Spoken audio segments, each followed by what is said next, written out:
Hello viewers, நாங்களோட லக்ஷ்மி, நீங்கள் பார்த்துருக்கிறது 0 Lakshmi. Finally we got reunion. உண்மையுமே சொல்லணும்னா அம்மா அக்செப்ட் பண்ணது அதெல்லாம் ஒரு பக்கம். ஆனால் அவங்க ரெண்டு பேரும் அந்த பெட்ரூமில் ஒன்றா எந்த ஒரு ப்ரெஷரும் நமக்கு இல்லாமல், ஓகேவா, அவங்க எப்பயுமே ஆக்டிங்கில் நல்லா தான் பண்ணிகிட்டு இருக்காங்க.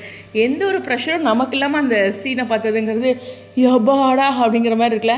கிட்டத்தட்ட சொல்லணுன்னா காஃபியோட பர்த்டேக்கு அப்புறம் இன்றைக்கி தான் எல்லோரும் முழுமையாக சந்தோஷம் அடைஞ்சிருக்கோம். அங்கே ஆரம்பிச்சாக்க போர். சரி, எனிவேஸ், ரொம்ப ரொம்ப ஒரு சூப்பரான விஷயம்.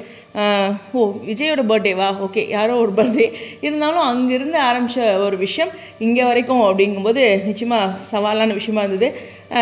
ஒரு சில வார்த்தைகளை சாரதமாக டக்குன்னு அக்செப்ட் பண்ணாமல் ஃபேமிலிக்காக அந்த பக்கம் பேசினதும் சரியான விஷயம் தான். அப்படியே ஒரு மாப்பிள்ளை வந்துட்டாங்க, நம்ம விடக்கூடாது, எல்லாமே பேசுறது அப்படின்ட்டு இருக்கு.